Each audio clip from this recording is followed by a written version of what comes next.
So yeah, I'll go through. I'll make a video for you guys of this version because again, this feels good. It feels comfortable. It's an option for people that don't have Selig.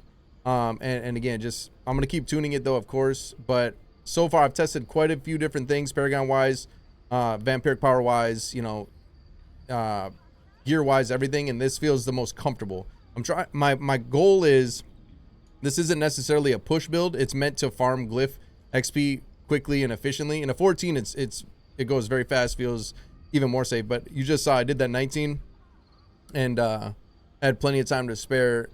Is it the fastest? No, by any like, but I think, I don't know. It's not the fastest in terms of for a 19 compared to a 14, right? A 14 I could clear significantly faster, but that 19 was still done in a reasonable amount of time. Honestly, I don't know at this point until my Glyph is 50. Once my Glyph is 50, I'm for sure gonna farm 19s, no question. But honestly, I feel like I'm in the spot right now. I could technically farm 19s over 14s, even though my Glyph isn't, you know, 50 yet, because it feels comfortable. It doesn't, I didn't feel, you know, any scary moments or whatever. It felt good. It felt comfortable. Again, from a time perspective though, like I can do a 14, you know, almost half the time as a 19, maybe not quite. I don't know. I'd have to go back and look. I think I had a couple minutes left on that one, right after I killed the boss, something like that. I guess I didn't even pay enough attention. But, and when I finish, I do 14s in like probably around 3 minutes, and that one was probably around 6, 7. So maybe not worth, I don't know. Either way, it's comfortable though. Like I could do 19s comfortably. It's just, again, all about not having as much damage as I'd like. But level 50 will help with that significantly. So anyways, yeah. So this is where it's at. This is, again, comfortable for sure. 14 speed clearing feels really, really comfortable. And again, keep in mind, still gonna try things out, change things out. This is only a couple days worth of trying different variants and whatever. I'm just, again, my goal is I want something comfortably, like I can go in there, farm comfortably without having to worry too much. Again, you still got to pay attention. You still got to play the game. You can't AFK in there by any means. But if you're playing, you know, correct, it feels comfortable. I don't feel like I have to super sweat when I'm in there. And again, when it comes to grinding the Glyph, I just want to get my Glyph to 50 easily and quickly, right?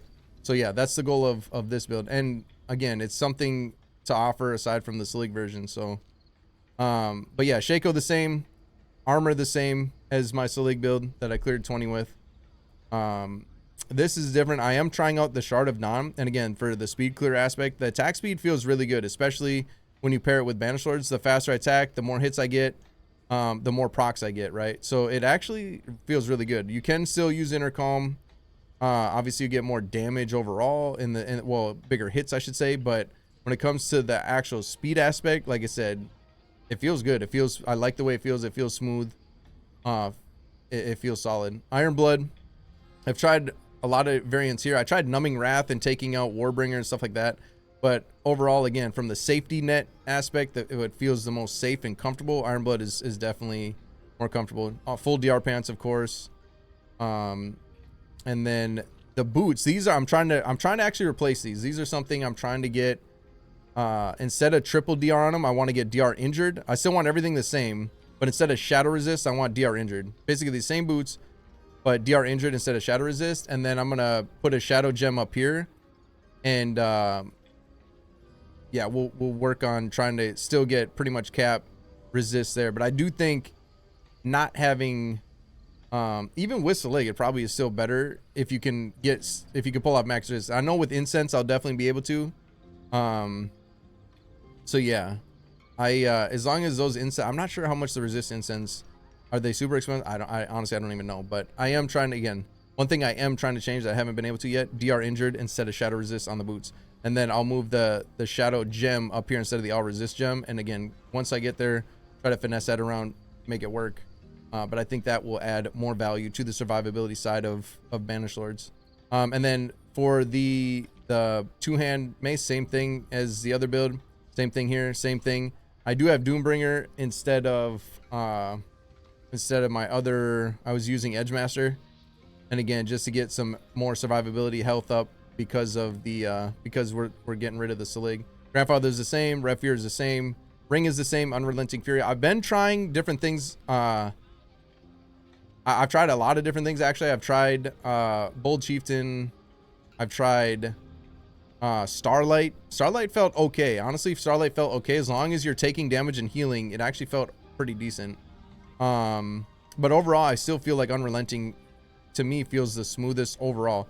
You do get times, especially with the boss fights, like if you get a druid at the end that doesn't attack you at all, it gets a little slow.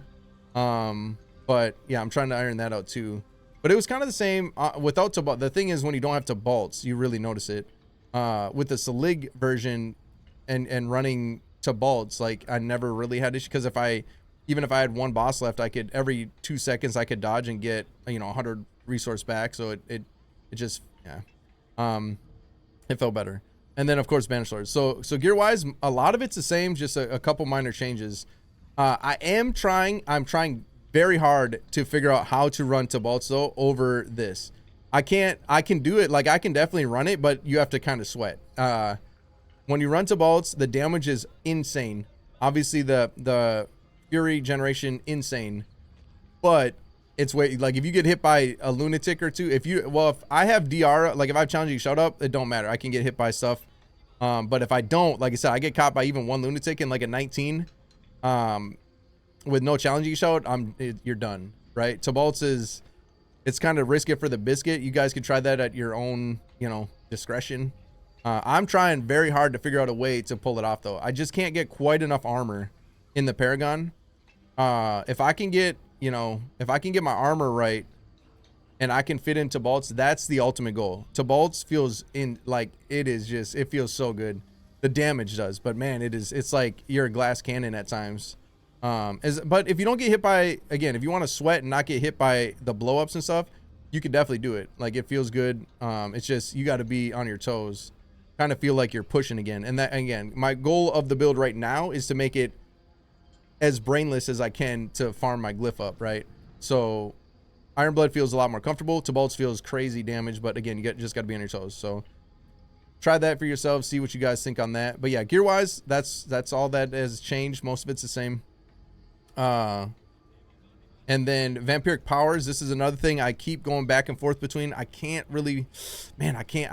decide. So I am running Blood Boil, and overall I think this is the best. And I say that because I'm not running Earth Striker.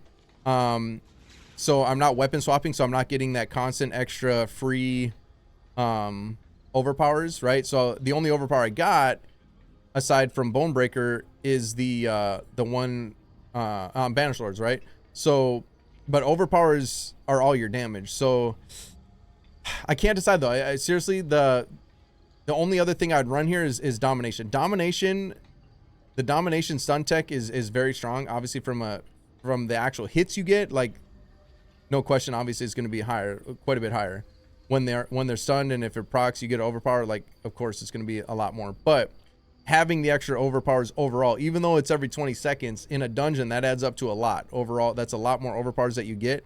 So again, because I'm not weapon swapping, I can't use Earth Strikers. I feel overall I think this feels better than that. But again, it's close. Try for yourself. I'm not 100% certain on that between Blood Boil and Domination, but the others are the same: Resilience, Brand the Weak, Revenous, and Metamorphosis. And then for the Paragon, this is where things, again, I'm trying a lot of wild stuff, a lot of different changes. But for now, this is where I've landed. And again, from a comfortable standpoint, Territorial to begin with, over into, I actually am starting in the Warbringer board it just gives me extra points to reach everything I'm trying to reach. But yeah, into Warbringer, of course, I pick up the life nodes down here up into Ire, and you see I only have 50 strength there in the Ire, but again, that's just to pick up the rest of the stuff. You'll see Crusher over into Blood Rage, and then I get the Berserk over here over into Might, and I do that for the DR and a little bit extra overpower damage. But the DR, I was trying to get as much DR as possible, and I might try to actually pick up that node because I'm missing another like almost 4% because of the magic. So I might, again, this is a work in progress, but as of right now, this feels the most comfortable.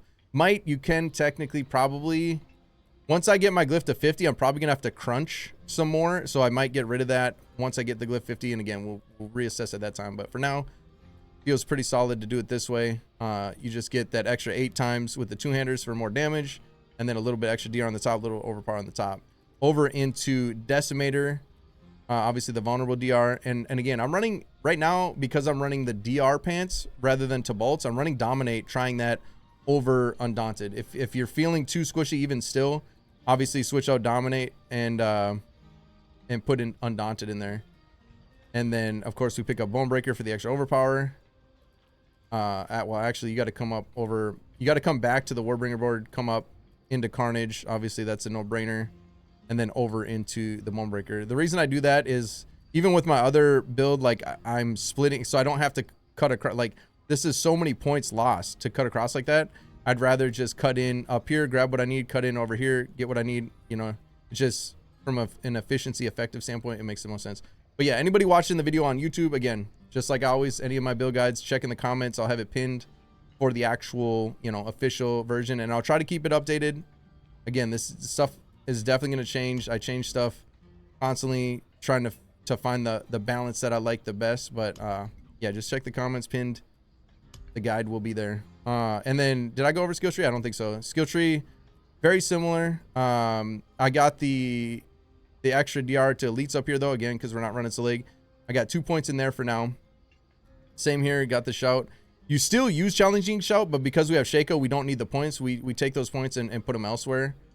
For you guys that if you look in the guide and see, oh, he doesn't have challenging, I'm still using challenging shout. I just don't need the points in it, so I can put the points elsewhere, because you need as much DR as possible. That's why I got the DR up here. I'm getting all the DR here, Fury Gen here. Shouts are the same, right, as before. Slaying Strikes, I'm gonna tell you guys right now, I try to take it out and put it elsewhere, but man, Slaying Strikes low key, especially in the higher stuff, man, it makes a noticeable difference, especially the boss fights to finish them off, the elite packs to finish them off. Once they get below that 35%, it's like, it just saves you a whole extra overpower proc, really. It feels like all the time, which is huge. Again, you can take that out and put more DR if you need it, but man, for me, I feel every time I take it off, I miss it. And then yeah, same over here, pretty much the same as the Salig version for the most part. So what I've been trying to is when it comes to swapping between the Vampiric powers, when I put Dominate in, I take 1 point out of the HP and I put it in Concussion. And I've been trying between 1 point and 2 points in Concussion. 2 point, I don't know. I feel like, again, trial and error testing, but it kind of feels like 1 point's enough. If you need the 2 points, you feel like you want the 2, I've been taking it out of there. But again, when you're not running Salig, man, I having every bit of DR, you can feel it. So what I typically do, at least currently, is I just take the 1 point out of there and put it down in Concussion when I'm taking Blood Boil out and putting Domination in, right? But yeah, so that's skill tree, Paragon, gear. That should be everything, right? Expertise is the same, two-handed axe. But yeah, overall, that's where it's at in terms of the BLT version, the variant. That's where it's at currently. Again, just did a 19. Felt comfortable, felt solid, didn't feel too scary. 14 is even easier, even faster, of course. But once the Glyph gets 50, that's where it's going to be interesting to see how much damage I really have, especially in terms of speed clearing the 19s, because I can comfortably push and clear 19s as is, and my Tears of Blood is only level 43 at the moment. So but 50 will be a big leap in damage overall, so that'll be exciting. Can't wait for that. The Glyph is just a little too grindy, honestly, but yeah, overall, like I said, Paragon, skill tree, gear, Vampiric power, everything, you guys, that's where it's at currently. The most comfortable, like I would call it, speed farm, you know, Glyph grind version without Salig. That's using BLT. So hopefully that helps you guys. Anybody that wants to try that out and see how that feels, if that feels better, whether even if you have a Salig, try it, feel it, see if it feels better. If you don't have Salig, it's an option for you, whatever it may be. But yeah, good luck with it. Hopefully it helps y'all, and yeah, good luck in there, man.